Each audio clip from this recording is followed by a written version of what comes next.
Here is everything you need to know about Little Nightmares VR Altered Echoes before you strap on your VR headset on April the 24th. And if you enjoyed today's video, please get subscribed. You play a character called Dark 6, and the entire game is set in a universe called The Transmission.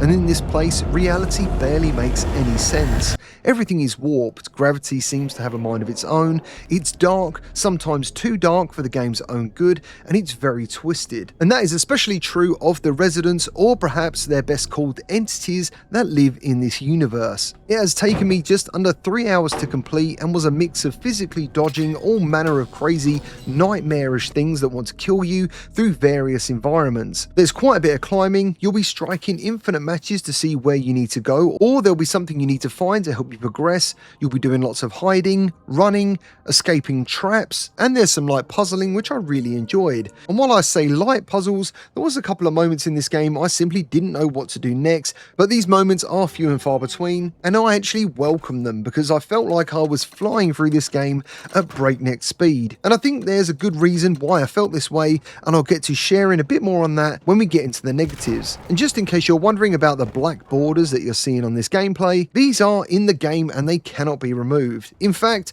they can only be made bigger, which I think is a little bit crazy, but again, more on all of that when we get into the negatives. Each of the environments all have their own main boss for you to avoid and get past to progress. You get a tall, thin man who chases you at the beginning of the game, and due to the use of scale, which makes you feel like a mouse in comparison to literally everything else, this particular section of the game was really awesome. There's a teacher with a class full of what seems to be dead children, and she has a neck that she can nightmarishly extend when she's trying to search for you. And this was absolutely freakish to behold in a VR headset, and genuinely gave me goosebumps. So for me, I feel like this game is already doing something that I think people who already love the series will really enjoy. And lastly, there's also the Conductor, who can crawl on any surface and also walks like a lizard, and his job is to keep all the guests on board this train asleep with his magical whistle. And in between all these levels is basically a nightmare labyrinth of platforming filled with traps and a little discovery that sees you finding sheets filled with musical notes. In terms of visual presentation, Little Nightmares does look nice, but it's not something that's going to make your jaw drop. But while saying that, there is some good moments. And in terms of comparisons, I only got access to the PSVR2 version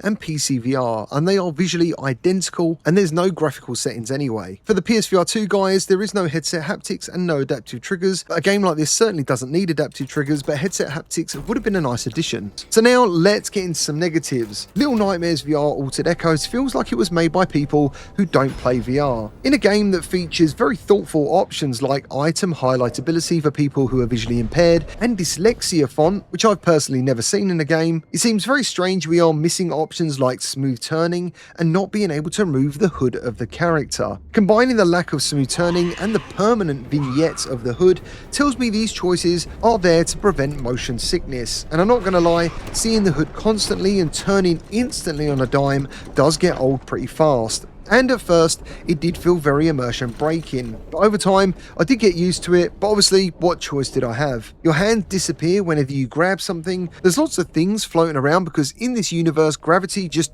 doesn't seem to work normally, and it's a real shame that you can't simply just hit these things out of your way. So unless you actually physically grab something, you cannot interact with it, meaning your hands don't actually feel like they really matter until they have to. You run by clicking in the left joystick as standard, but you can also run by pressing the A button on Quest touch controllers or the X button on PSVR2. Now personally, I got a bit fed up with holding in the left joystick, so holding a button is actually a pretty good idea, but unfortunately this button is mapped to the same side as the right joystick, which means you can't turn and run. So perhaps maybe the developers should have added a toggle mode to the left joystick. I also did a complete run through of the PSVR2 version just to check for bugs, which took about an hour and 20 minutes. And there was only one issue where a key I needed simply vanished from my hands. So that simply just meant going to get the key again. So in terms of bugs, this game is pretty solid, but I have to add, for my first playthrough, it did feel pretty short. However, I was kindly offered a sponsorship to do a Little Nightmares gameplay video, but the gameplay could only be shared after the review embargo, which makes it pretty useless for me on this channel. But in all the back and forth between the developers and the marketing, they told me this game should take around 6 hours to complete. And I want to be absolutely clear, I did not try to rush my way through it.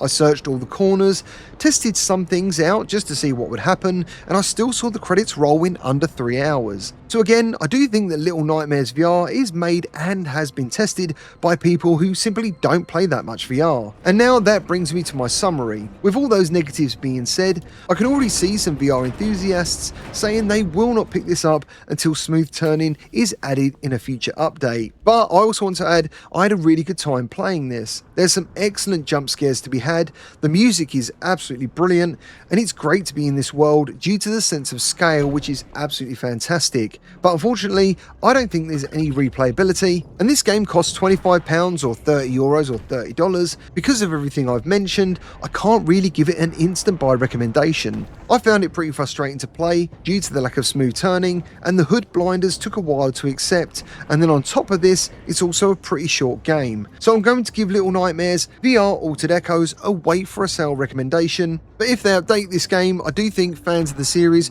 will definitely enjoy it. Well, that's all I've got for you today. Thank you ever so much for watching, and I'll see you all on the next one.